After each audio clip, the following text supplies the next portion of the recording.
This is the story of an orphanage boy.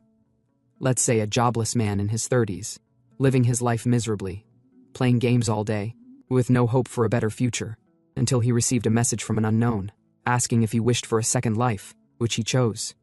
Now let's dive into the life of our protagonist. Would he be a simp or a smartass? Sit, relax, and enjoy. Don't forget to like, subscribe, and comment your thoughts about this story. The story begins in a room, soda cans littered everywhere. Our protagonist sitting in front of a PC, his mouse dancing, his eyes dark, obvious he hasn't had a good sleep.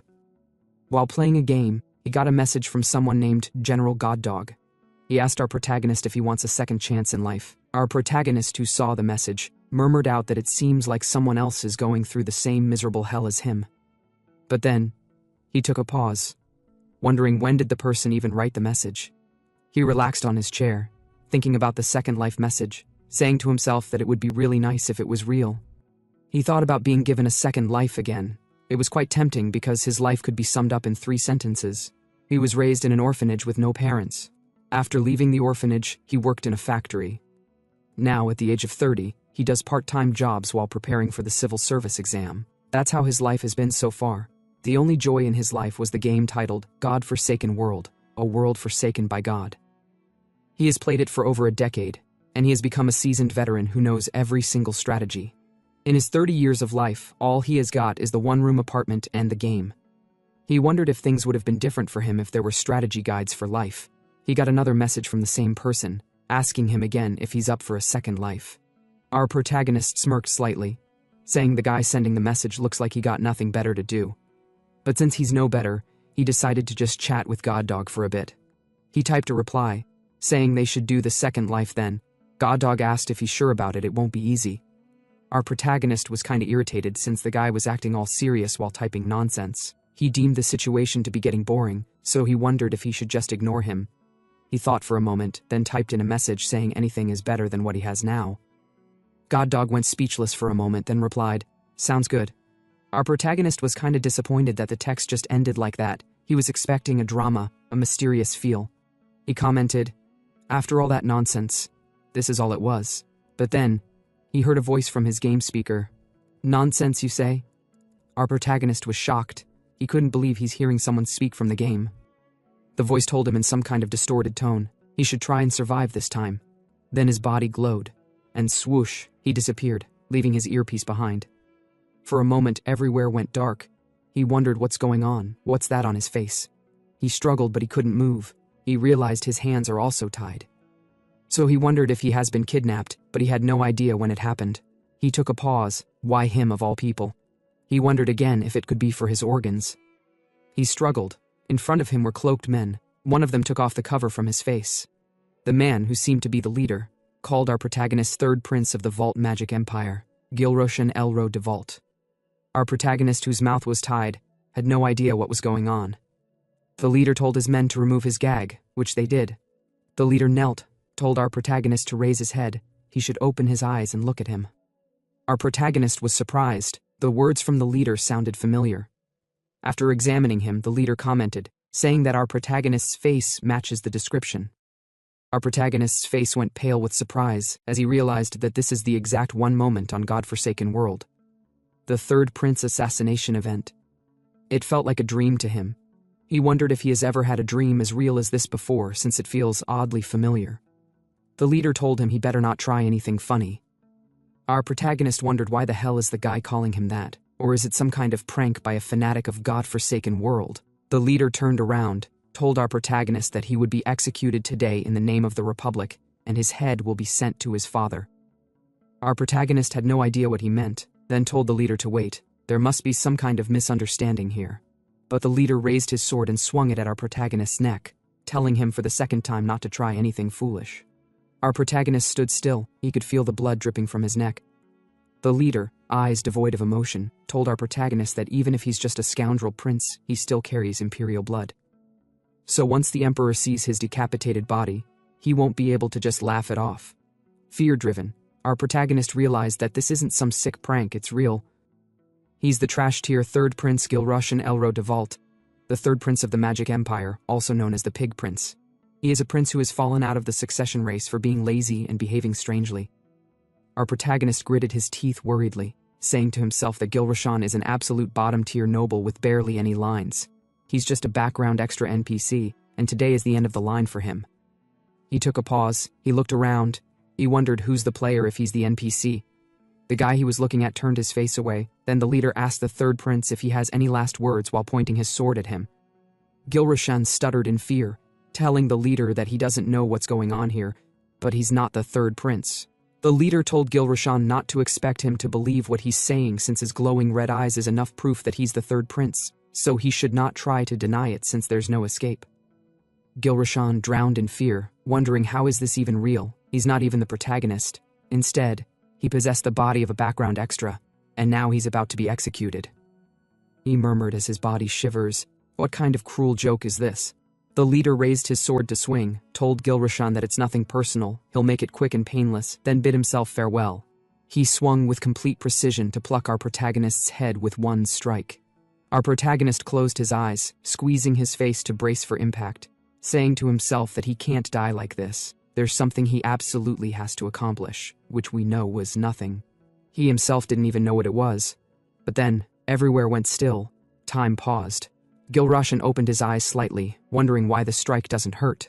What's more, he had no idea why the leader stopped, nor what the hell was going on. He then got a system message informing him that the game has begun. The player has selected the Vault Empire character, Gilrashan Elro de Vault. Tears of joy dripped down Gilrashan's face, as he realized that he's safe and he can survive as a player since the world is from the game godforsaken world he was obsessed with, and he's a master of the game. He grinned happily because basically, he's not different from a walking strategy guide. Another message appeared, informing him that his starting reward has been granted. He has received 3 stat points and 2 skill points. He also received the quest titled Escape Crisis. Gilrashan said to himself that the stat points are used for improving his abilities, and skill points to let him learn techniques. The quest is probably the obvious objective, to survive. Everything has stopped as if he hit the pause button, but he can only move to the extent the situation allows. Cold sweat ran down his body. He realized it's just like the game. He's given a bit of time to make a choice, which means he'll return to the moment he was about to be killed. He decided to deal with the points and quest later. What matters now was the message in front of him. It would determine whether he lives or dies. The message, the selection of the fate card has begun. The player should please choose the fate of his character. Fate cards are class-defining cards that give unique stats, abilities, gear, and storylines. You are dealt 3 random cards from a pool of 1,024 cards, and you must choose one since the number of cards that can be absorbed is 1. The cards began shuffling. Gilrashan knew that choosing the right card requires skill, but which card appears is pure luck. You won't get another card shuffle until level 10, unless it's a quest reward. Now, everything depends on this one card. He looked up to see what Lady Luck says. The cards finished shuffling. 3 cards appeared in front of him. Once he chooses, time will resume again. Depending on his luck or choice, he could literally get beheaded like tofu as soon as the game resumes. It was a spine-chilling situation. He exhaled. That aside, the cards have been dealt, it's time to take a look. He raised his tied hands to take the cards. Even in this situation, he's curious, but it's something he can't help with. He grinned, ready to see if the card would lead him to glory, a pile of crap, or would lead him to a cliff edge. In godforsaken world, there's a first shuffle rule that only some know of. That is, one of the 3 cards always includes a close combat card that ensures at least one reliable play. Furthermore, the average rank of those 3 cards is B. So Gilrashan decided to go for something simple, a decent A-rank tank. Honestly, he asked himself if he's not asking for anything crazy. He clicked the first card, but what came out was an F-rank fate card, titled Slave Gladiator. He was shocked, he couldn't believe his eyes. He went for the second card, which was another failure. A D-rank fate card, titled Third-Rate Theater Actor. He was utterly speechless and shocked. He had no idea what was going on because in the first draw, the average rank of the cards is B. That means the last card could be S rank, he wondered. The smile on his face was obvious as he thought the card would probably be S rank. He then chose the card, it glowed. Then an outburst of colors. He protected his eyes from the light flashes, and as he looked, he was surprised to see that it was an X-ranked card, and an Archmage at that. He was surprised and happy. He had no idea what was going on. Since X is the highest rank, it's really hard to get. Even he has never received an X rank at the very start of a playthrough. Talking about the Archmage card, it's essentially the ultimate range DPS card. so he wondered how could it possibly appear at the beginning. He questioned, maybe it's because he's not a player character but an NPC. He deemed it to be possible since the body his consciousness is in right now belongs to an NPC named Gilrushan Vault. They call him the good-for-nothing prince, but unlike a custom player-made character, he has a background bloodline as a key figure. What's more, the Vlad Imperial family in the original story is known for having produced exceptionally talented mages. That aside, now it's time to choose. The one thing is, there is a card among those three that can save his life. He gritted his teeth disappointedly because the damn problem is that the card that can save his life is not the Archmage card. One might think X rank card is the best. Sure, the card comes with bonus stats, unique skills, exclusive equipment, and a storyline. But the only thing he can actually use right away is 3 unique skills per card.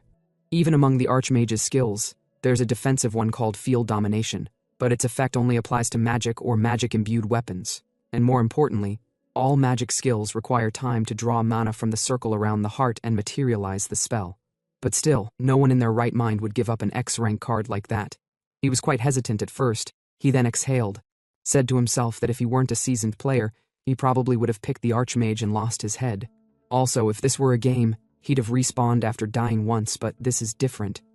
An NPC that dies in the game doesn't come back, so if his head got cut off, that's it. He'll die for real. And he can feel the cold blade on his neck, which clearly shows that this is reality. He said to himself, unbelievable.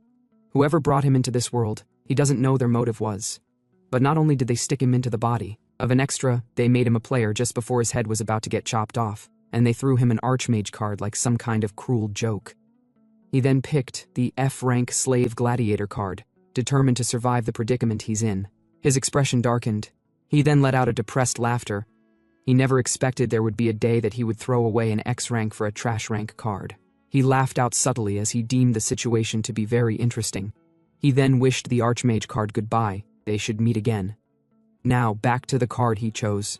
He got a message that he has obtained 3 unique skills exclusive to the Slave Gladiator. Pissed, he asked the system if it's mocking him. He already has his fair share of luck thanks to him.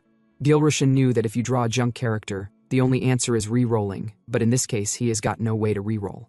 In the original game, the third prince died bleeding out. But now that he's in the body, he was determined to survive. He took a pause, wondering how to use the skills. Immediately, the system resumed the game. Then swoosh. The leader's sword swung at his head before he could even react. Gilrushan's body immediately went to the ground. The leader turned around and told his men, great job.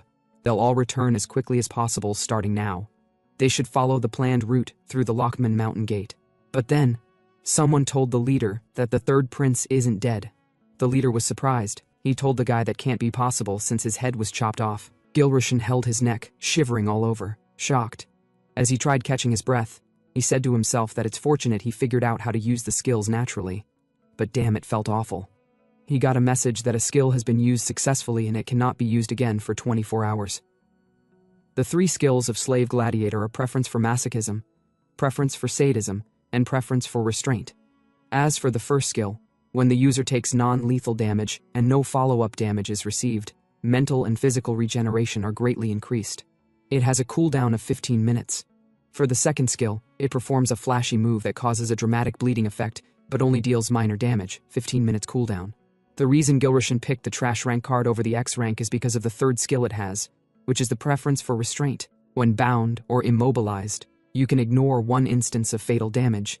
It has a 24-hour cooldown. It's a notorious card among players who enjoy perverse playstyles. At first glance, the skills seem useful, but each one has a drawback. The main issue would be that there's never a good opportunity to use them. That's why it's F rank. And if they were to come at him again, he won't have another way out, so he decided to move fast. The leader, surprised, asked the third prince, how is his head still attached? Though he doesn't know what he did, but he won't be able to escape. Gilrushan immediately interrupted him. Impudence, Bamilo di Mark, he shouted with vigor. Everyone there was shocked and speechless, even the mysterious guy behind. The leader asked the third prince if he has lost his mind. No, more importantly, how did he even know his name? Gilrushan continued, you insolent fool. He pointed his hand at the leader, saying, do you not recognize your master who is dwelling in this body? It is I, your master. I am the god of vengeance, Eolim. They were all surprised by his words. Gilrushan knew that the men are priests of the Eolim High Church's Vengeance Priest Corps, and ironically, assassins as well. The Eolim High Church is one of the 3 major factions in the game belonging to the Revolutionary Army. They're a group seeking to overthrow the Empire. Naturally, they've kidnapped the Empire's 3rd prince, so if he wants to survive, he has to act like he just drew the 3rd-rate theater actor card, even more than that. Confident and extremely serious, he told them that he is Eolim. "I have descended into this body, you fools." He jumped up, saying their god is here, so they should release him this instant. The leader, still cautious, asked if he's really Eolim's vessel. Gilroshan shouted, "Impudence!" He clapped the leader's cheek. "How dare you point at the body I inhabit? Have you lost your mind? You bastard dare raise your hands at me?" Seeing their reactions, Gilroshan wondered if he had gone overboard, but he decided not to waver because what he's doing is what Eolim would do. There are 12 gods in God-forsaken world, and most of them, meddlesome as they are, love to interfere in worldly affairs. As a result, both major and minor incidents caused by divine intervention happen regularly. When the game first launched, many players thought Eolim was just a poorly named god, but among them, Eolim, the god of vengeance, befitting of the god in charge of vengeance, thrives on war, conflict, strife, and chaos, which is why he often shows himself to his followers, and that works to Gilroshan's advantage, at least for now. The leader spoke out, saying he understands. Great Eolim.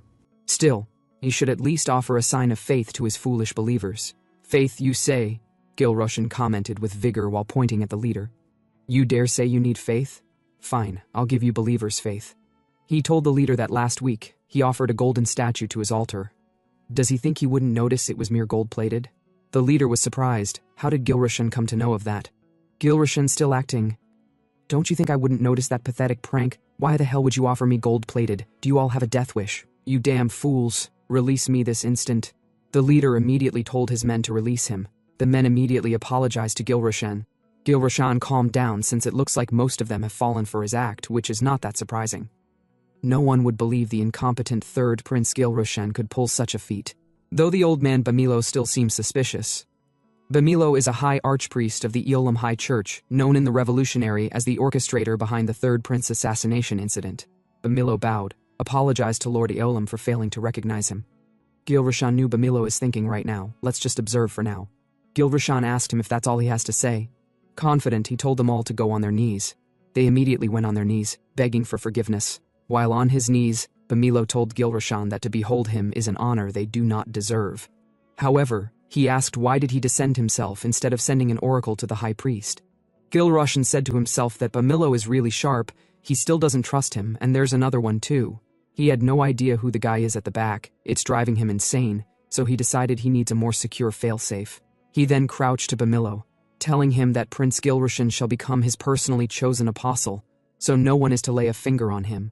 Bamilo was surprised by his words. His expression is like he just swallowed shit. Well, he can't be blamed. They're about to lose the high-value target they went through so much trouble to get. Our protagonist then told Bamilo with confidence that Prince Gilroshan of the Empire will someday join their revolutionary army. Bamilo replied understood. They shall spare the 3rd prince and return as per his will. Gilroshan knows that if they return now, they'll confirm the truth through the high priest, and they'll come back for him. That look in Bamilo's eyes says they're confident they could kill him anytime they want, which shows that there must be another traitor. Someone behind the scenes of the conspiracy, because there's no way someone from an imperial bloodline, even if they're good for nothing, would be left to die just like that, unless both sides were in on it. On top of that, too many people want Gilroshan dead, so the Empire is a prison to him, a closed cage with no escape. Gilroshan grinned, told Bamilo that what he's about to say must be kept a secret. The 3rd prince will not return to the imperial capital. He will go to Orax. He'll soon become an apostle, so he must prepare, and while en route to Orax, he should ensure the child's safety. Not just that, he shouldn't just protect him, he should treat him with utmost care. Bamilo was dumbfounded.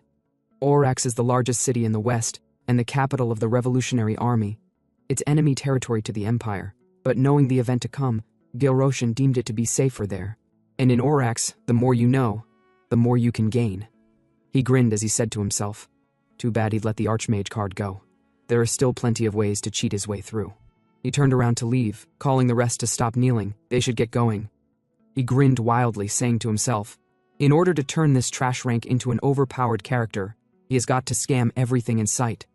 Sometime later, somewhere in the woods, they camped after walking for some while. Bamilo's men all brought different kinds of meals to give to Gilroshan, each dragging that theirs is more better. Gilroshan pulled back, turning down their meals. He told them that someone's gonna get stabbed here, so they should stop shoving the sharp stuff in his face. In addition, he told them he's trying to lose weight. At least they should know what weight loss meant. They all insisted, saying with innocent eyes that Lord Eolam instructed them to treat him with the utmost respect. If they don't, they won't be able to face Lord Eolam. Seeing their eagerness, Gilroshan wondered if he had said too much for it to have so much impact on them. Seeing their innocent eyes, he questioned if this is the vengeful priesthood or the vengeful boy band. There is no way such a gaze is that of an assassin. While drooling, he told them to please stop. He wants to eat too, but he's holding back. They still insisted. Just one bite. If it tastes good, he won't gain weight. Someone added, saying Gilroshan doesn't need to lose more weight. His figure was perfect from the start, so he should eat whatever he wants. Gilroshan told the guy he's quite the liar. Though the weight loss is one thing, but seeing such meals and not eating them is torture. Then Bamilo arrived behind them. With a domineering tone, he asked them what are they doing without even setting up a parameter. They're all too relaxed. Have they forgotten they're still in Imperial territory? They should get up now. Bamilo sat down. He told Gilroshan that they're all just deeply faithful, so he should not think badly of them. He then stretched out a chicken thigh to Gilroshan, saying when it comes to meat, it's always bird meat. I'm joking, he remarked. I brought this to eat myself. Gilroshan sighed, calling Bamilo the worst. A few minutes later, he finished eating the chicken and threw the bone into the fire, then commented, telling Gilroshan that he has lost a lot of weight, to lose so much weight in just 3 days. Gilroshan replied, he didn't expect to lose so much weight either, he murmured. Did the story writer change? Bamilo added, saying he has seen all sorts of people, having been raised as an assassin in the church, but he has never seen anyone as tenacious as Gilroshan. Gilroshan told him with a little smile that at first he wondered how he'd get through the Imperial territory, then said to himself that even he could tell Gilroshan's condition wasn't normal. Going back some moments ago, while they were walking in the woods, at that time Gilroshan hadn't lost weight. He fell on his knees, breathing heavily. He wondered what kind of body is this anyway? He can't get up. Looking at his character information, his stamina is only 9, a single digit. He was surprised himself because the average NPC's overall stats are around 200, with stamina between 40 to 60, so stamina being 9 means he's practically a corpse. That's when he decided to raise his stamina somehow and lose some weight. At that time, one of the assassins told Bamilo about Gilroshan's situation. He told Bamilo that the situation is really serious. At this rate, they'll also be in danger. But Lord Eolam gave them instructions. They can't just abandon him, so he asked if they should use a potion. Gilroshan worriedly gritted his teeth. He doesn't want to take the potions because if things go south, the vengeful spirit might have to fight in his stead. Anyway, the feeling of being a burden to someone really sucks. He then smashed his head on the ground, then told them all with determination that there's no need for potions, they should get going. They were all surprised by his action, even Bamilo. His skill, Taste for Masochism, got activated, and the skill's effect will apply for 30 seconds. If non-critical damage is taken with no subsequent damage, mental and physical recovery is greatly increased. As they walked, Gilroshan said to himself that abnormally low stat points can be quickly improved through training without investing points. So if he's just going to be a burden, he decided to smash his head in a few things. He did it multiple times, which completely shocked the assassins. They were surprised at how tough he is. It was unlike him. Then Gilroshan got a message that as a result of his harsh training, his stamina has improved to 37. He deemed it as just the beginning. He still has a long way to go. Bamilo told Gilroshan that by tomorrow, they should reach the teleport gate they'll use to return to Orax. However, he went speechless for a moment. There's a problem. They originally came to kill him, not to take him back alive. No one expected him to become Lord Eolam's apostle. He then went speechless again. They both looked at each other. Gilroshan told him, he knows there's an accomplice inside, so he should speak freely. Bamilo was surprised he knew, then told him that they were supposed to leave a corpse as proof and a result, but they couldn't. And since the third prince hasn't returned, they must think there's a problem with their cooperation. Furthermore, since they know who they are, it's not hard for them to predict their escape route, so the gate must already be blocked. But they're the vengeful priesthood, the elite of the revolutionary army. They can break through, but being attacked from both front and back would be a difficult situation, so... He paused for a moment. It's already tough, but it seems they need to pick up pace even more. By the way, he added, telling Gilroshan that he's surprised he knew there was an accomplice inside. Does he happen to know who it is? Gilroshan replied, yes, it is the Imperial Minister of the Interior, Viscount Zyrek Moss. Bamilo asked if there's any reason why he thinks the Viscount is the accomplice. Gilroshan deemed the question to be unexpected. It isn't just a simple test. Bamilo is curious about him. To keep the vengeful spirit under his thumb for a while, Gilroshan knew he'd need to prove himself, so he decided to think carefully. Zarek Moss isn't a one-off NPC, and he knows his every move. He then told Bamilo that the Minister of the Interior isn't imperial, but his roots are Khanese. And the war between the Empire and the Khanese over the Northwestern Territories wasn't that long ago.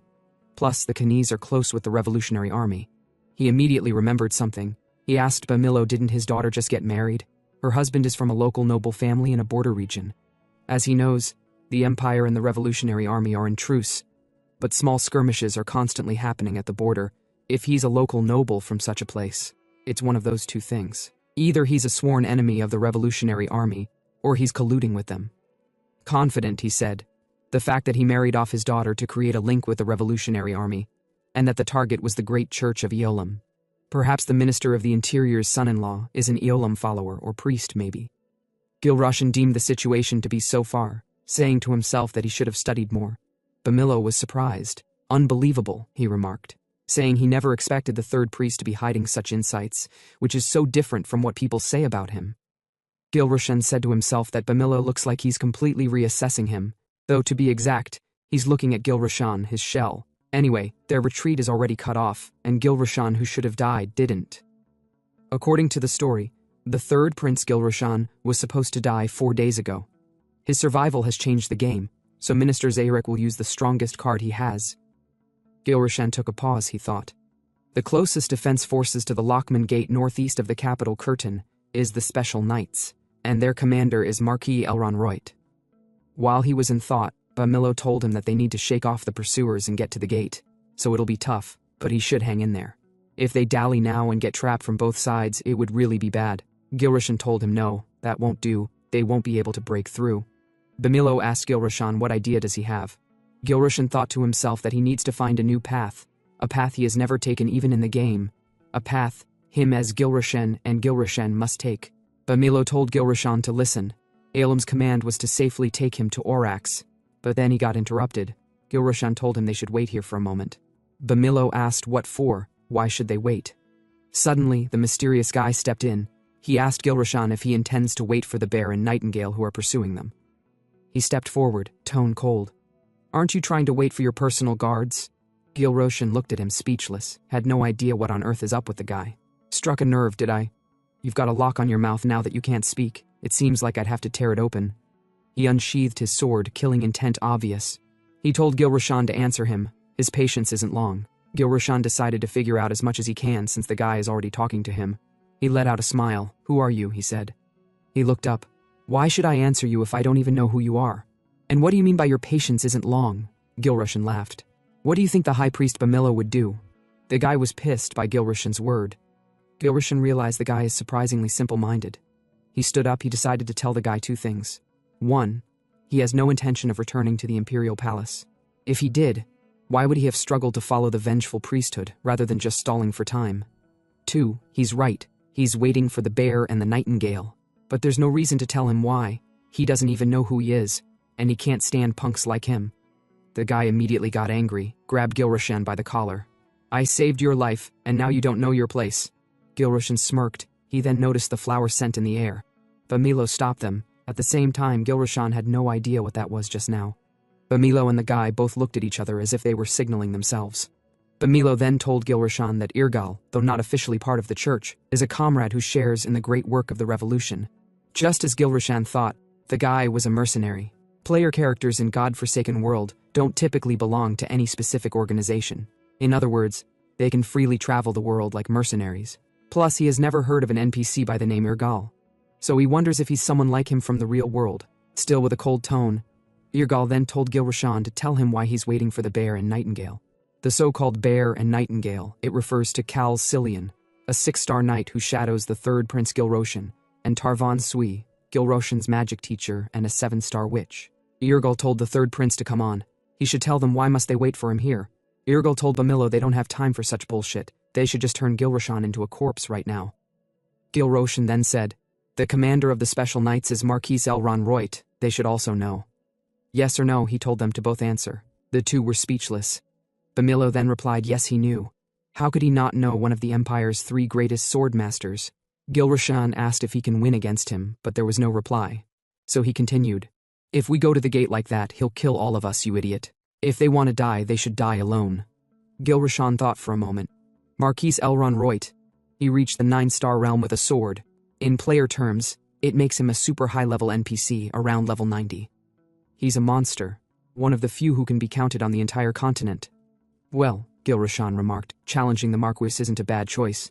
That is, if he wants to disappear without leaving a corpse. As the tension thickened, Irgal turned to Gilrashan. So, just as you said, going forward from here is basically walking into death? Before Gilrashan could answer, the High Priest stepped in and asked Irgal, what is he suggesting then? If the third prince is right, and Elron, the Marquis, is guarding the gate, then even if the bear and the nightingale show up, it's hopeless, isn't it?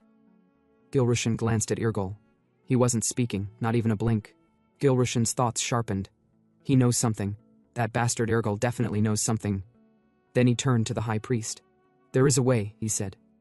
If you all follow my lead, we can make it through the gates and into Orax safely. But first, Gilrashan stretched out his pinky finger, dead serious. You have to make me 2 promises. The High Priest blinked. What kind of promise needs a pinky swear? Swear it, Gilrashan said firmly. In the name of Eolim. After a beat of hesitation, the High Priest relented. He raised his hand and locked pinkies with the prince. Very well. I, Bemil, swear in the name of Eolim. I'll carry what the third prince tells me to the grave. Gilrashan smiled. Good. Then if we make it into Orax, I want one thing. The High Priest squinted. What kind of thing? Gilrashan said it like he was asking for candy. Just a pair of glasses. That's it? The High Priest asked. Yep. But they're the kind only sold in Orax. The High Priest sighed. If that's all. I swear that too. In Eolim's name. Gilrashan's face turned serious. Then came the secret. He leaned in. The one they all call the bear. The one known as Kars Cillian. He is none other than the legendary Knight of Dawn. He used to be a high-ranking knight of the Empire's Holy Order, but after the Empire fractured, he defected to the Northern 5 Kingdoms, and now commands the True Light Order. His real name is Kars Roit, not Kars Cillian. The High Priest's eyes widened. Does that mean he is the illegitimate son of Elron Roit? Gilrashan also told him that except from Elron Roit the Marquis, and Kars himself isn't aware. But as all this dropped like thunder, Irgal just stood there, unflinching, unbothered, unsurprised. Gilrashan glanced at him, just as I thought. That smug bastard knows all of this already. If he's really from the same reality as me, then he's probably figured out who I am too. Since the third prince, who was supposed to be dead, isn't dead. But how much does Irgal actually know about this game? Before he could dig deeper, boom! A violent explosion echoed from the distance. Gilrashan's eyes shot wide. No, that can only be one person. Back at the Vengeance Priest's camp, it was already chaos. Master Rui had arrived, and she was not happy. Flames spiraled beneath her feet as a magic circle expanded around her. Beside her, Kars stood firm, sword in hand. Bastards, he barked. You dare kidnap the third prince? Release him now and step down. A few Vengeance Priests exchanged confused glances. Technically, yeah, they did kidnap him, one whispered. But now, the prince kind of follows them willingly. How do they even explain that to Kars and Master Rui? Meanwhile, Gilrashan was sprinting at full speed, heart pounding. He said to himself that he left markings along the trail for Kars to follow. But he didn't expect them to show up this fast. If Master Rui gets serious, she won't hold back. And if the Vengeance Priests respond in kind, this is going to turn into a bloodbath. Back to the standoff. Master Rui's aura blazed. She took one slow step forward. I won't ask again, she said. Where's my student? A nervous priest raised his hands, trying to calm the situation. Please, wait, just a moment. Silence! Her voice cracked like thunder. You dare abduct my disciple, then tell me to wait. I'll reduce this camp to ash and retrieve him myself. The temperature surged. The Vengeance Priests, hardened warriors, were sweating buckets now, not from fear, from literal flames. Please, one of them shouted. Help! Someone stop her. And that's where we leave it. Flames rising, magic about to erupt, misunderstandings seconds away from becoming a war. And Gilrashan, still sprinting like a man who's late to his own funeral. In the nick of time, just before Master Rui turned the entire priest camp into a crater, Gilrashan burst onto the scene. Master, he called out, waving his hands frantically. Wait, please, give me 1 minute, let me explain. The flames beneath Master Rui's feet flickered as she turned. And then, she really saw him. Not the chubby, sulking, soft third prince she once knew. No. This was someone leaner, sharper, almost unrecognizable. Cars blinked. That's not possible. Master Rui's eyes widened. Who the hell? And then it hit them. Wait, this is the third prince? Cars was already sweating bullets. Your Highness? What did they do to you? What the hell did these rebel scumbags do to make you look like this? Two of the vengeance priests looked at each other nervously. I mean, we didn't really do anything, right? Bro, he just started walking with us one day. We're as confused as you are. Gilrashan raised both hands and tried to calm the storm. He told them that he wasn't kidnapped. Master Rui narrowed her eyes. What did you just say? Gilroshan scratched the back of his head. I mean, I was kidnapped, technically, but not anymore. Master Rui gritted her teeth. You little shit. I went through hell to save your spoiled royal ass, and this is what I get. What the hell is wrong with you? She stormed forward, shouting like a drunken uncle at a wedding. Shut up and stand still, you ungrateful brat. I'm about to turn these rebel priests into charcoal. Gilrashan was already sweating buckets.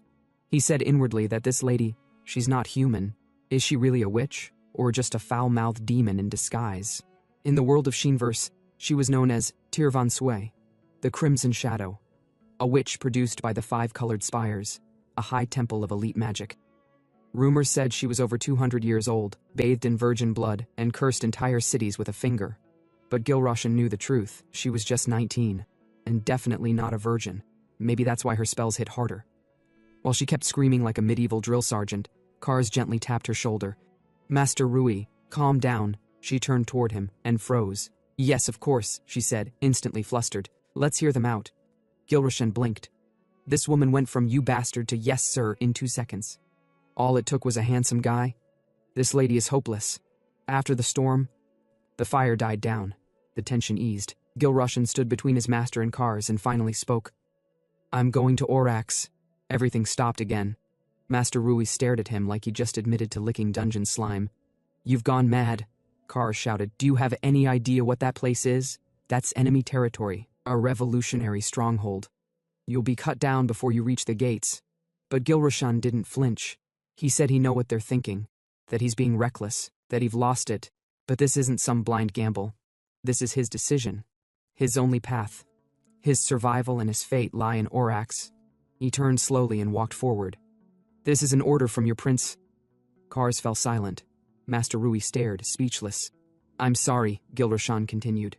He said he know Master Rui may have thought he abandoned magic, that he gave up on becoming an artisan, but he never let go of it. Then he bowed. To my master, I ask your forgiveness. I know I've disappointed you, but I swear, one day, I will acquire the multicolored lights. The moment he said it, Master Rui's eyes widened. The multicolored lights. It was a phrase she hadn't heard in years. Not from modern magicians, not from the devout academies, not even whispered. In Sheenverse, the multicolored lights were legendary, said to be the essence of true, complete magic. A phrase passed down quietly within the multicolored tower, where Rui herself had trained. Even most artisans today don't know that name. But Gilrashan, he knows it? She looked at him, stunned. He's always avoided eye contact. He was never serious, never focused. But just now, his gaze. Just now, he felt like someone walking toward something greater. He had no talent for magic, so he acted like he didn't care for it. Gilrashan, the third prince, played the fool flawlessly. Inside the palace, he kept up the act, lazy, clueless, unmotivated. But in truth, he had been craving magic all this time, secretly, desperately, stubbornly. And now, he'd finally let it show. Master Rui stared at him in silence. She wondered what the hell she herself had been doing these past 5 years. She never noticed his talent, his will, or his resolve. She sighed quietly and said she failed him as his master. Gilrashan looked at her and Kars, then made his request. He said he want both of them to stay with him. Master Rui gave a short nod. Fine. I will. Wait, what? Gilrashan blinked. Just like that? She smiled faintly. Well, as the fallen master of the reckless third prince, now that her students found his path, isn't it her job to trust him? She turned slightly, smirking. Besides, who knows, maybe he'll make her master of the five-colored tower one day, but she wasn't the problem, Carcillion was. He's a perfect principlist, the kind of knight who wouldn't compromise, even if the world burned around him. His only goal is to return the prince to the palace, Rui thought grimly. Even if His Highness commands otherwise, he'll refuse. He'll say something like, "Please forgive my disloyalty. I'll drag him back by force if I must." But then, Kars began to tremble. Tears filled his eyes. "Your Highness," he whispered, "you really said those words." He dropped to one knee. "I, Kars Cillian, your blade, will walk the path you choose. And if any dares oppose it, they shall be broken by the sword of Kars Cillian." He wept openly, and wouldn't stop. Master Rui blinked, speechless. Is this loyalty or is this obsession? She can't tell if she should feel touched or disgusted. Gilrashan just gave a small smile. Good, he's with us now. Meanwhile, back at the palace. In the war chamber, Marquise Elrond Reut stood thinking nothing but thoughts. News had come. The third prince was still alive. Reut sighed heavily. Troublesome boy. Just then, Lord Pellet stepped forward and said, "Captain, we've confirmed traces of the fugitives, but they're clever. They're causing chaos on every route." The Marquis clenched his jaw and said, "Gilrashan is useless, and Kars, the Marquis' son. That child should have lived as a slave under imperial law. But he fought, cleaned his bloodline, gave him purpose, sent him to the Cillian family to be raised properly. And what do? Make him the bodyguard of the Empire's most reckless prince. And now they vanish together? Kidnapped?" His fists curled. The longer Kars remains by Gilrashan's side, the worse his evaluation becomes. He yelled inwardly that Kars is one of the Empire's top prospects, and that damn prince is ruining him. He slammed his palm against the desk. If the prince is eliminated, he'll reassign Kars to the Imperial Knights immediately. Just then, Pellet spoke up again. "Captain, what if Sir Kars and Master Rui find His Highness first?" The Marquis turned. "Rui? The seven-star witch?" "Yes. Though her poison fire magic isn't suited for pursuit. It's unlikely." The Marquis chuckled darkly. "Then the heavens favor us." He stood and gave his orders. "Block all escape routes. Annihilate the kidnappers. No negotiation. Even if hostages are involved, eliminate the enemy." Pellet saluted. "Understood, Captain." The orders spread and knights moved like shadows. As the chamber emptied, the Marquis stood alone. His eyes burned cold. Then he said to himself that, with this strategy, the special task knights will no longer concern themselves with the prince's safety. They'll focus on killing the rebels, no matter what, even if blood soaks the ground. While Gilrashan was thinking, he was suddenly interrupted by Kars, which frightened him. Kars asked what is he thinking so deeply about, and why is he with a sword? Gilrashan told him he need to use it for something. By the way, Kars told Gilrashan that his face looks slimmer than before. He looked good now. Gilrashan told him he should try climbing mountains with those scary old men like a lunatic. Just surviving it is a miracle. "Well, anyway," Kars commented, "you didn't die." Gilrashan was surprised. He had no idea what's wrong with Kars. Why is he acting like this? Kars's expression darkened. He told Gilrashan that he couldn't possibly know how he felt chasing after him all the way here. If something or anything had happened to him, he won't be able to forgive himself. Gilrashan thought to himself that Kars in the original story, Gilrashan and Kars were like brothers. They were distant relatives who grew up together, so it makes sense that Kars was worried. Though he may not be Gilrashan, but still, Kars makes him genuinely happy. Because he's none other than his charge captain, Kars Loit. Kars is a solid tanker, worthy of the grand title, Knight of Dawn. If raised properly, he would perform excellently even in the endgame. He used to bring him everywhere. But meeting him like this as a real living person is like running into an old school friend he was really close with. Sui arrived on scene. While stretching, she asked Gilrashan if he had a good sleep. Gilrashan didn't reply immediately, still saying to himself that compared to that, Sui was difficult to recruit, so he didn't use her as much as Kars. Maybe that's why, or maybe part of Gilrashan's emotions still remain. Kars asked Lady Sui if she had a good sleep. Sui replied with a loving tone. Yes. Kars told her to please she should come sit beside him since he was talking with His Highness. Blushing, she told Kars she'd go wash up first and then she'll come sit down. Gilrashan felt glad to see them, but there's a dull ache in his chest, like he's seeing someone he owes something to.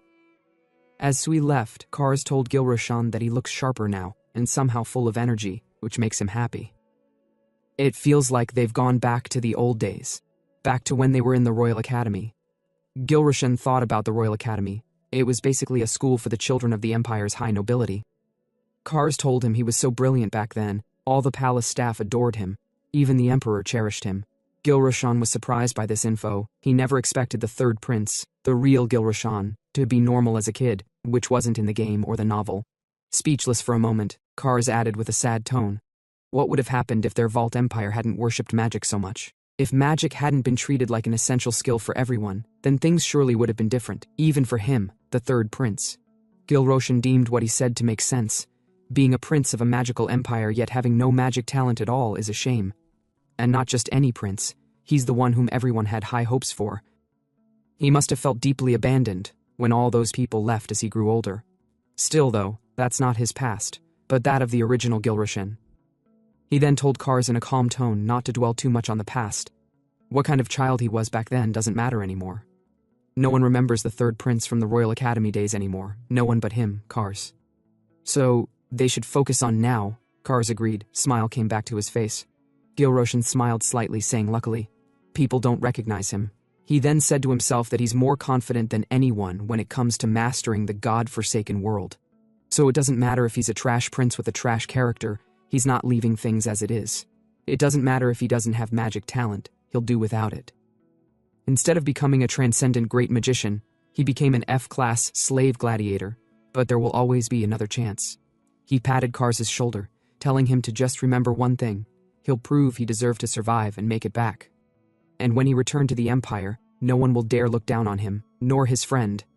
So he told Kars to hold his head high. Kars agreed, then sarcastically said his posture is always perfect though, so there's no need to hold his head high. Though he was joking. Minutes later, Sui returned after taking her shower, still wearing the same dirty clothes. Now that she has arrived, he decided to explain the plan moving forward. He recalled telling Kars about the reason why he can't return to the imperial capital. He then asked Kars if he knows that the Marquis Elon Loit is in the northern capital. Kars replied yes, the Marquis is his father's close friend and one of the Empire's 3 swordmasters. Kars took a pause, surprised as he realized where Gilroshan was headed with the conversation. Gilroshan told him though he knows Marquis Loit is a loyal soldier and an honorable warrior, he's not the traitor. The problem is he's currently blocking the gate and he'll probably wipe out the assassins and drag him back to the palace. Kars asked what will they do then? Will he try to persuade the Marquis the way he did with him and Lady Sui? Gilroshan told Kars that's not possible since there's no way he'd listen to him, then asked Kars what he think. Kars told Gilroshan he don't want to disappoint him, but it won't work. The inquisitorial priests will be wiped out instantly, and they'll all be dragged to the palace. Gilroshan told Kars he's not disappointed, so he should not worry. Kars's expression brightened. He asked Gilroshan if he has another plan. Gilroshan replied yes. Curious, they both asked what it was. Gilroshan raised his sword. The method is right here, he'll beat the Marquis and pass through. There's no other way. The two were both dumbfounded. Kars then worriedly asked Gilroshan if he's feeling unwell since he's still human. Even Sui was worried, saying it seems like he haven't come to his senses, why don't he just go home and rest? Kars touched his body, examining it. Gilroshan couldn't do anything himself. He wondered why are both of them so impatient. He then shouted out, saying they're both going too far, can't they at least hear how he'll fight the Marquis first? Kars shouted out, who's the one going far, what the heck are they supposed to do to the commander? Sui agreed they wouldn't be able to do anything to him, if only she had taken Interstellar and magic earlier. Gilroshan said to himself that he get why they're completely dismissing him. In godforsaken world, stat gains from leveling aren't huge, and the opponent is an NPC who can't benefit from gate cards. If they maximize counters, traps, and psychological factors, even a 6-star can beat a 9-star. But the issue is that he's not even a 6-star, he's a level 0 scrub. Sui then told Gilroshan to tell them how exactly does he plan to defeat the Marquis. He told them he'd invoke a noble duel with the Marquis and knock the sword from his hands, simple as that. Kars's expression darkened, told Gilroshan, it's absolutely impossible. Noble duel is a conditional match, a long-standing 1v1 duel method under Vault Empire law and noble tradition. Set conditions for the duel, and everything including rules and victory is decided by agreement of both parties and the witness. Gilroshan told them that's why he need to set the rules so it becomes possible. First, Kars would be the witness. Kars asked what kind of rules is he planning. The commander won't accept it if they're too weird, and if it was to endanger him, Gilroshan, he won't accept it either. Gilroshan told them he'd propose 3 conditions to the Marquis. First, swordsmanship only. Second, drop your sword and you lose instantly. Third, no armor allowed. Hearing this, Kars immediately disagreed. He told Gilroshan those rules don't help him at all. First condition, swordsmanship only might seem advantageous since he lack magic, but it's not. The commander is already the strongest swordsman. The second condition is too obvious. The weaker one is more likely to drop their weapon. and no armor is a condition that he absolutely can't accept since it risks his safety. His expression darkened. A duel is no joke. No one is held accountable for what happens, not even if it's a prince. So he absolutely cannot serve as witness with those terms. Absolutely not. Gilrashan told him not to worry. His life won't be in danger. Kars asked how can he be so sure. Gilrashan replied. He asked Kars if he's the one who have trained in swordsmanship for 50 years and become a swordmaster. One day, a rookie challenges him. That rookie is a prince and he's a marquis. With those conditions, how would he react? Kars thought for a moment. He then said he'd think it's absurd and funny. He wouldn't go all out against a rookie, and if he accidentally injured a prince, it'd be a hassle. So he'd probably go easy and just knock his sword away. Gilrashan told him exactly. That's why he added the no armor rule. He'll be cautious. So in short, there's no way he'll kill him. Though, sure, he might want to. Gilrashan was confident because the witness is Kars. In front of his precious son, there's no way he would harm his lord. Kars was kinda curious. He asked Gilrashan why would the commander hate him. Gilrashan immediately decided to make up a lie since Kars's father would kill him for Kars's future, but he can't exactly say that out loud. Gilrashan stuttered, laughed with pretense, then told Kars there's some bad blood between him and the Marquess. Kars still don't understand what he meant. Gilrashan told him it's complicated. By the way, Sui asked Gilrashan where the priest squad went to since she haven't seen them today. Gilrashan told her he asked them for a favor. Now somewhere within the mountain range. The goblin who was tied down was dumbfounded to see the priest squad who captured them arguing. One saying Sir Gilrashan would like the goblin he caught, the other disagreed. Bamilo arrived on scene, carrying a bigger goblin. He saw the priest arguing. One of the priests asked Bamilo what about the people the goblins had captured. Bamilo told him he sent them back to their village, told them it was God Eolam's will, and that they should give thanks to the god. Anyway, they have caught enough, so the preparations should be complete, so he told them to go fetch the third prince, Gilrashan.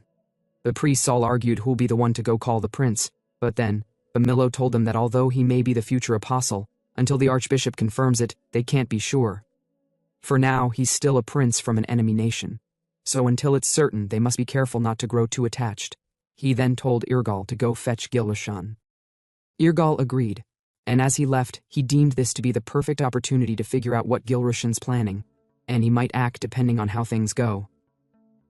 Gilrashan told them that things should be wrapping up now, so they should talk while moving to the next mission. Master Rui blinked. Wrap up what? Gilrashan shrugged. Then he told her that he sent the vengeance priests to clean out the nearby goblin village. They should be done by now. Kars and Master Rui exchanged glances, the kind of look that says, did he just outsource an entire raid while strolling? Gilrashan then added, but of course, the final blow should be dealt by him, the third prince, in the haunting ground. The haunting ground wasn't your beginner dungeon. No, it was a foggy, cursed, goblin-infested hellhole, the kind of place where even seasoned warriors got stabbed in the butt by gremlins with attitude. As they walked, Gilrashan began explaining his next plan. His so-called trump card was that he knew the Marquis's weakness. Kars snorted. Please. I know Captain Gromhart's weakness too. Apparently Elron Reut, the Marquis, had poor synergy between his swordsmanship and magic. Master Rui chimed in, saying she heard the same rumor, that the Marquis' magical output was weaker than most swordmasters. But Gilrashan corrected them. That's only true compared to other elites. His real issue is his right shoulder. It's paralyzed. Yes, in this cursed world, Marquis Elron Reut, a walking war crime of a man, shows up with a mysteriously paralyzed right arm. Why? Nobody knew. But Gilrashan did.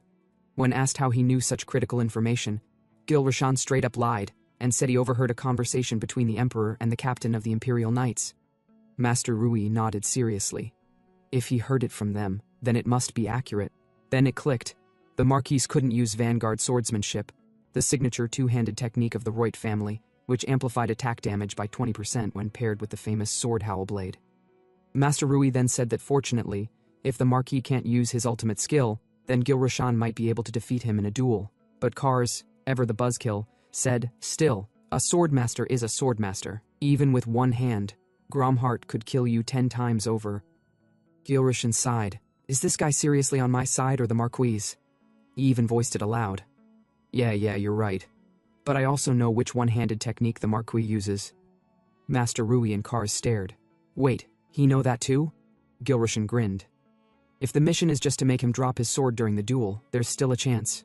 And just as things were getting hopeful, Someone crawled out of the shadows, a masked man. It was Irgol.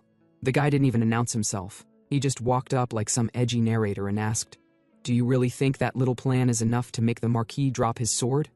Gilrushan blinked. This mysterious guy again. Since when was he even here? Irgol ignored him. "Do you even have the strength to take one hit from him, or are you just bluffing, Your Highness?" Gilrushan scratched the back of his head. He agreed that with his current strength, yeah, he'd probably explode on contact. But that's when he revealed his secret.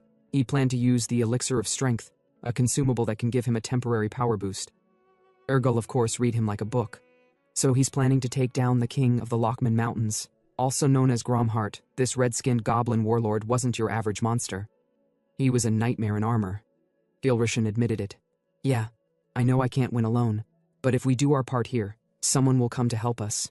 He remembered when he first arrived at the mountains. The goblins looked so real, not like in games. Killing them felt wrong at first. But now, he had no choice. This world didn't care about morals, it cared about EXP. So, he sliced them down. Blood splattered across the HUD, and the system lit up. "You've leveled up." Gilrushan felt it. A warm glow of fulfillment bubbling up. Skill point gained. 1. Skill tree unlocked. He was surprised to see that he gained 2 points from starting bonus, 1 from leveling up, that's 3 in total. He quickly dumped his points and learned Vagabond Martial Arts. The system flashed again, rough fighting style uploaded, strength and stamina plus 1%. As Gilrushan kept slaying goblins, he thought to himself, to learn the sword skill he needed to fight the Marquis, he had to reach level 9. Now he's currently at level 1, a long way to go. But he kept at it. Level.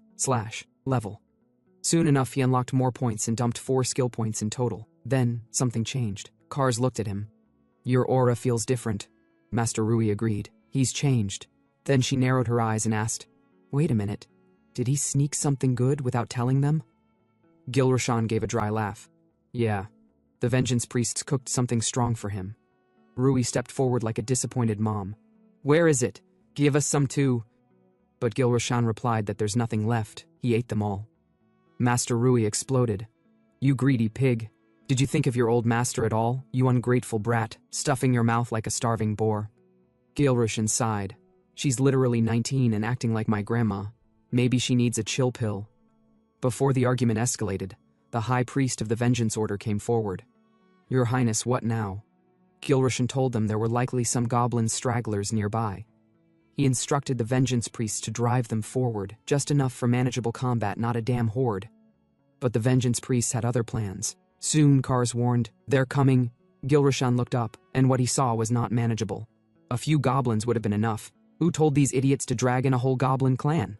Before he could complain more, a massive barrage of flames incinerated a chunk of the oncoming horde. Gilrushan turned toward the source, and locked eyes to see who it was. The burst of flames that saved them? Yeah. That wasn't divine intervention, it was Master Rui. Gilrushan looked up, recognizing the fiery magic signature, but Master Rui turned her head with a scowl. She didn't want him to know. Girl was still mad about the whole ate everything without sharing thing. Kars tapped Gilrushan's shoulder. "Your Highness, focus." Before Gilrushan could respond, a goblin launched from the tree line, snarling midair, teeth out, blade raised. Gilrushan blocked just in time, steel clashing against the monster's crude weapon, and for a second, he felt it. That strength. How the hell is something that small hitting this hard? He thought. What are they feeding these things? Rage pellets? Still, thanks to the gladiator slave card he used earlier, the sword no longer felt foreign in his hands. Then it happened, just like the game. A red hit point marker flared across the goblin's chest. Gilrushan didn't hesitate. Bang, blade met flesh. Goblin fell. Gilrushan grinned. Not as hard as I thought. One down, many to go. As the sun set, the slaughter continued. Goblin after goblin, slash, parry, stab, level up. But fatigue set in. Gilrushan collapsed against a tree, chest rising fast. Suddenly the system pinged. Skill activated, taste for pain. Mental and physical recovery massively boosted for 30 seconds. He wiped the sweat from his forehead as night finally fell. The Vengeance Priests approached, visibly exhausted. One asked, "Your Highness, perhaps we should stop here for today?" Kars agreed, practically wheezing. Even his bones are tired, and he's still standing somehow. Gilrushan shrugged. All right. Let's call it a day. Time to head back and enjoy some of those revolutionary solo drinks. The priest order exploded in cheers. Thank you, Prince Gilrushan. Soon they made camp, fire crackling, goblet in hand, stories flowing. One priest stood up dramatically. "Did I ever tell you about the time I ran into a massive orc?" Gilrushan pointed at him. "Shut it, that story's fake.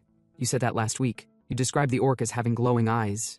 The priest shrugged, took a sip, and sat down, defeated. But the good vibes didn't last. From the shadows, Lord Pellet and his special task force observed them silently. His second-in-command whispered, "Captain, should we eliminate them now?" Pellet didn't answer. His eyes squinted, trying to make sense of the absurdity before him. The prince was drinking. The vengeance priests were relaxed. No one had even tried to cover their tracks. They lit a giant fire, used regular charcoal, no concealment spell. No military formation, nothing. Pellet's brain short-circuited. This has to be a trap, there's no way they're this stupid. But then he remembered. The mission was to eliminate the kidnappers of the third prince. Yet here was the prince, laughing, pouring drinks, arguing about goblin meat recipes. What the hell is this? He decided to approach. As he stepped out, the camp fell silent. The priests looked up, startled. Kars and Master Rui rose immediately, eyes alert. Gilrushan stood and casually waved. "Oh, Lord Pellet, you're here." Pellet gave a curt nod. "Your Highness. I'm relieved to see you safe." Before Gilrushan could respond with pleasantries, Pellet turned to Kars, expression stone cold. "What is going on here?" he demanded. "You, Master Rui, His Highness. Are you betraying the Empire?" Kars stayed calm. That question should be answered by His Highness himself. But then he smiled and added, "Although, Captain, shouldn't you offer a proper greeting to the prince first?" Master Rui nodded sharply. "Indeed, you don't get to accuse royalty before saying hello." Gilrushan chuckled internally. "These guys really got my back, huh?" Pellet sighed through gritted teeth. Then, reluctantly, he dropped to one knee. "I, Baron Pellet, Deputy Commander of the Special Task Force, greet Third Prince of the Great Vault Empire." Gilrushan waved. "That's enough. You may rise." Then he turned to Kars and Master Rui, telling them to give him a moment alone with Lord Pellet. They nodded and stepped aside. Gilrushan folded his arms. "So, let me guess what you're thinking. You think the past few days were suspicious, that the vengeance priests didn't cover their tracks, didn't act like kidnappers, and didn't cause confusion." Pellet didn't deny it. Gilrushan continued, "And you're right, because they were never his enemies. He asked them to act that way." Pellet blinked. "You what?" "I've been waiting for you," Gilrushan said. Pellet's confusion turned to shock. "Why?" Gilrushan replied that, "It's because he need to go to Orax, and to get there he must meet Pellet's superior, the Marquis." Pellet's face turned pale, like a man who just watched his retirement plan go up in flames. Gilrushan gave him a half-smile. "Don't look at me like I'm insane. I know what I'm doing." Pellet muttered under his breath. "Even madmen have limits." Then louder he said, "Forgive me, Your Highness, but are you saying you've chosen to betray the Empire?" Gilrushan gave a tired sigh. Must a prince spell everything out? He pointed to the road ahead and told Pellet that they will head to the gate. They'll speak to Marquis Vroyd directly. Then he asked Lord Pellet to tell him if anything he said was wrong. Pellet lowered his gaze. "No, you're not wrong." Gilrushan tapped him on the shoulder. "Good, then we move at dawn. But before that there's just one stop I need to make." Pellet raised an eyebrow. "Where, Your Highness?" Gilrushan turned with a smirk. "Nowhere important. Just hunting down a certain harmful beast that's been troubling the locals." Before Lord Pellet could leave, Gilrushan turned back one last time. "And, just so you know," he said, his voice cool, "whether it's under the cover of night or in broad daylight, don't even think about laying a hand on the vengeance priests." Lord Pellet blinked. "Your Highness, I never—" Gilrushan raised a hand. "Save it. You've served under Commander Elron Reut for years. That means he should understand at least some of the secrets behind Kar's origin." Pellet froze. "How do you know about that?" But Gilrushan just narrowed his eyes and gave a calm, chilling smile. "Let tonight slide, Lord Pellet. No more questions. No more talking. Keep it nice and quiet, yeah?" Pellet gave a tight nod. He'd seen many things in war, but this new version of the Third Prince was starting to unnerve him. As Gilrushan walked away, he added one final instruction. "Return with your men." At dawn, Pellet stood there for a long moment, watching his back disappear into the dark. "Is this really the same notorious Third Prince?" he muttered. "Either the rumors were wrong, or he's completely lost his damn mind." The next morning, outside, morning dew still clung to the trees. Gilrushan stood alone, his sword flashing through the air as he practiced. He murmured to himself, the sword-style Marquis Vroyd uses with his paralyzed shoulder. "It's none other than Trafalgar swordsmanship." passed down from the old knights of the Luxon Kingdom. Trafalgar style focused on flowing defense and fluid follow-ups. It wasn't weapon-dependent, it could adapt to any blade. They said a knight's sword was like a lover. But to the Marquis, it was his entire identity. Rorian, his signature sword, was no ordinary weapon. A forged ergo blade with 3 rotating wheels. Deadly, elegant, and bound to its master. Suddenly, the system pinged. You've learned Nomadic Crushing Sword. The swordmanship is grade C, and the special skill is locked. Just then, the system informed him that he has unlocked basic swordsmanship. Gilrushan smirked. He was filled with joy, he exclaimed. Finally, a basic sword technique. He muttered to himself, so, Trafalgar is grade B. This nomadic crushing technique is only grade C on paper, but... He began testing it out. Crushing swordsmanship relied on overwhelming weight, raw power, and relentless pressure. But flowing swordsmanship, like Trafalgar, relied on gentle redirection and elegant soft counters. In this world, also known as Sheenverse, all styles followed a rock-paper-scissors logic. The difference in grade didn't matter much if the matchup favored you. He grinned. This could work. Gilrushan recalled the story of the Luxon Kingdom, a vassal of the Empire. In their arrogance, they had treated the nomads like dirt, like expendable tools. In response, the united tribes nearly brought the kingdom to ruin. Though the nomads fell in the end, their sword style survived, forged with one purpose, to shatter noble swordplay like Trafalgar. Gilrushan's thoughts were interrupted as cars approached. The troops are assembled, Gilrushan nodded. I'm on my way, but as he walked, he whispered to himself, this nomadic crushing swordsmanship may be grade C for now, but its potential is only beginning to awaken. Meanwhile, the Vengeance Priests and the Special Task Force had gathered, but the air was electric, not in a good way. Their eyes clashed like blades, glares flew like daggers. You'd think the real war was between the troops, not the monster. These two factions, oil and fire, they did not get along. And in the middle, our guy, Gilrushan, trying to explain the mission. He laid out the plan, rather than one big flashy hit, keep stacking smaller wounds. That's the key. He asked if everyone understood what he just said. The Vengeance Priests finally cut in. Your Highness, we heard you the first 10 times. Really? Lord Pellet added, yes. We understand. Gilrushan sighed. No, you don't. You're all just staring at each other like you're about to duel over who gets the last potato chip. Truth was, this whole situation felt off. Gilrushan originally planned to sit the whole thing out, let Irgal handle the operation. But Irgal read him like a book. I'm coming with you, he said coldly. Let's not pretend they'll listen to me without you. Gilrushan chuckled. Thought so. Then he turned and told Kars to punch him. Kars blinked. What? Gilrushan repeated, hit me, hard, loud. I need to get their attention. Kars hesitated. Your Highness, I can't hit the Prince of the Empire. It's fine, Gilrushan growled. Do it. With the groups watching, tension rising, Kars finally raised a fist and, smack. The sound echoed. The tension broke. They all looked to the direction of the prince. With face red, Gilrushan stepped forward. I, Gilrushan Elodevalt, will now take direct command. His voice turned hard, commanding. Once we enter that dungeon, no politics, no hesitation. You follow my orders, or no one is making it out alive. Everyone went quiet.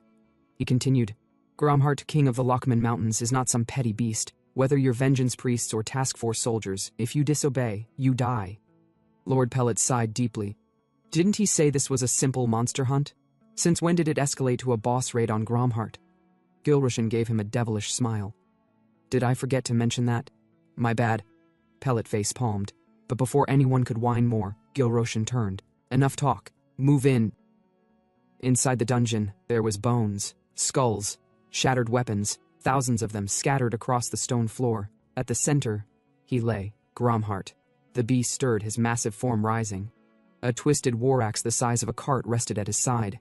He sniffed the air and said in his monster language, fresh meat.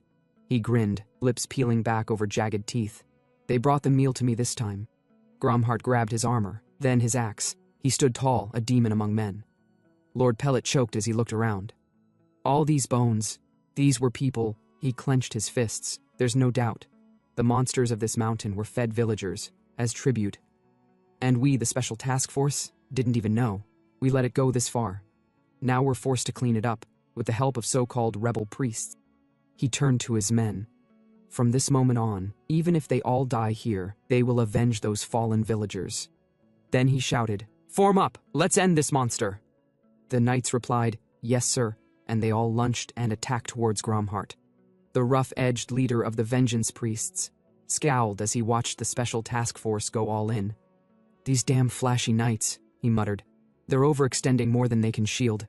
He spat to the side and growled to his men, "Forget them. Revenge belongs to us. Begin the assault." And just like that, two elite forces with zero chemistry launched their attack on Gromhart, the king of the Lockman Mountains. The first man to charge, poor soul, lunged forward with courage and zero survival instincts. Boom. Gromhart parried him like a bug and sent the guy flying. Not falling, flying. But midair, Lord Pellet took the opening, leaping high to slash at Gromhart's eye. No effect. None. Nada. Zilch. The eye, expected to be the weak point, was as hard as stone, just like His Highness warned, Pellet hissed. Even the eyes are impenetrable. He twisted in midair, dove behind the monster, and aimed for the arm. Same result. The shell was harder than steel. He shouted down to his squad, "Target the shell! Strip it away first!" "Yes, sir!" his warriors roared. Suddenly the special task force swarmed from all sides, attacking the head, legs, knees, shoulders, even the damn armpits. It was like watching trained assassins mug a giant. Normally you'd call this unfair, but when your opponent is a 12-foot murder beast with a flaming war axe, this was the fairest game possible. In the chaos, Kars turned to Gilrashan with a smirk. As expected of the task force, their swordplay is elite, Master Rui agreed. Not just their blades. Their agility rivals the priesthood. Gilrashan nodded. They're knights, sure, but they're trained for covert ops. No matter how tough the mission, they're the Empire's first pick, but Gromhart is still only in a weakened state. Gilrashan said to himself that Gromhart's stage 1 is easy to manage if you have agile damage per second unit, and this lineup is basically optimized. Right now the monster is falling, but the problem starts when Phase 2 begins, and Gromhart stands back up. Gilrashan then turned to Master Rui and told her to begin preparing her magic, which she replied, of course. Meanwhile, Gromhart was getting pressed, cornered by two elite groups, both attacking relentlessly. But then, something shifted. The monster roared, voice thunderous. "Disgusting insects!" The earth trembled. Gromhart, now officially pissed, began to glow with rage. Phase 2 had begun. Just as he raised his axe, Gilrashan shouted, "Everyone, fall back." They reacted instantly, all but one. The last man, still trying to stab Gromhart's calf, looked up too late. Boom! The axe slammed down, unleashing a massive shockwave that shattered stone, trees, and several brave egos. Gilrashan turned to Master Rui. "Now." She nodded that she's ready, and bang. A wave of massive fire magic exploded across Gromhart's body, engulfing him in blazing heat. He roared in pain as his armor burned away, red-hot and cracking. But when the fire cleared, he still stood, burnt, yes, but alive, and now shieldless, and madder than ever. He locked onto Master Rui. She's the threat. He began to charge at her. Master Rui froze. Sweat dripped down her face. Her body, it's not moving. For the first time, she felt fear. But just before Gromhart reached her, one of the Vengeance Priests dove in and slashed at the monster's shoulder, diverting him. Others followed. Suddenly, coordinated attacks came from all directions. The monster was overwhelmed, confused, flailing. Gilrashan smirked. Nice. That's more like it. But Phase 2 came with a price. Gromhart now had high resistance to physical damage, strong natural healing. Sword strikes? Practically useless now. Back when Gilrashan briefed them, the Vengeance leader had asked, "How can that be?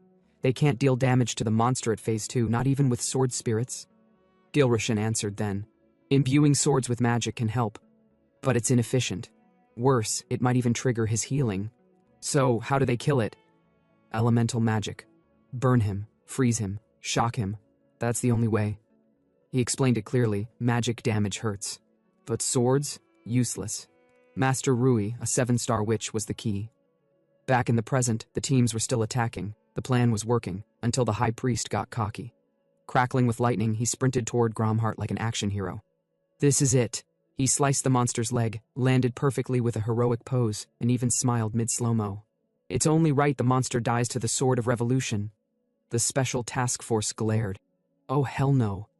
Suddenly, they weren't fighting with each other. They were fighting against each other. For credit. Everyone wanted to be the one to land the finishing blow on the monster. Chaos returned. Master Rui called out, "Fall back, I'm about to cast the final spell." Nobody listened, they all wanted the glory. Rui turned to Gilrashan, exasperated.